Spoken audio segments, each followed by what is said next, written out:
Assalamualaikum warahmatullahi wabarakatuh. Perkenalkan, nama saya Dwi Kartika Sari. Saya mahasiswa dari Perguruan Tinggi STKIP Al-Maksum dengan jurusan PGSD kelas 5D dengan nomor NPM 2306010069. Tujuan saya membuat video ini untuk memenuhi tugas ujian akhir semester dengan mata kuliah strategi pembelajaran dengan Ibu dosen pengampu Ibu Sakura Alwina SPD MPD dengan menggunakan metode ceramah. Pengertian teori dalam pembelajaran. Nah, teori adalah suatu kerangka konseptual yang digunakan untuk menjelaskan, memprediksi, dan memahami fenomena tertentu dalam berbagai pengetahuan. Nah, ada juga teori-teori dalam pembelajaran. Teori dalam pembelajaran itu ada beberapa bagian. Yang pertama ada teori humanisme. Teori humanisme adalah salah satu teori belajar yang berorientasi pada pengembangan potensi manusia secara menyeluruh. Yang kedua itu ada teori konektivisme.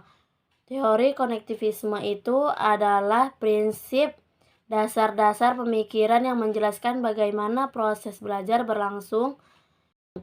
Dan yang ketiga itu ada teori sosiologi kultural. Jadi yang dimaksud teori sosiologi kultural itu adalah bahwa pemikiran proses belajar tidak bisa dipisahkan dari lingkungan sosial dan budaya. Dan yang terakhir itu ada teori behaviorisme. Nah, teori behaviorisme itu adalah teori yang mempelajari perilaku manusia, teori yang berperan sebagai menjelaskan tingkah laku manusia dan terjadi melalui rangsangan atau stimulus yang menimbulkan hubungan perilaku yang relatif. Nah, ada juga prinsip-prinsip teori pembelajaran. Nah, teori pembelajaran yang pertama itu prinsipnya humanisme. Humanisme itu pertama, pembelajaran berpusat pada siswa. 2. Pemenuhan kebutuhan dasar. 3. Guru berperan sebagai fasilitator. Dan yang kedua itu ada prinsip teori sosiologi kultural. Nah, yang pertama itu ada belajar adalah proses sosial terjadi melalui interaksi dengan orang lain. Yang kedua ada bahasa merupakan alat penting dalam membangun pengetahuan. Dan yang ketiga, budaya mempengaruhi cara berpikir dan cara belajar siswa.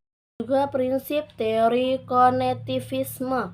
Yang pertama itu keragaman pendapat. Dan yang kedua, pengetahuan ada di luar dari individu. Dan yang ketiga, kemampuan menemukan informasi lebih penting. 4 itu ada prinsip teori behaviorisme, yaitu proses belajar dapat terjadi dengan baik bila peserta didik ikut terlibat aktif di dalamnya. Nah, dan yang kedua itu materi pembelajaran disusun dalam urutan yang logis supaya peserta didik mudah mempelajari dan dapat memberikan respon yang baik. Baiklah, itu saja materi yang bisa saya sampaikan tentang teori pembelajaran. Sekian, terima kasih. Wabillahi taufiq wal hidayah. Wassalamualaikum warahmatullahi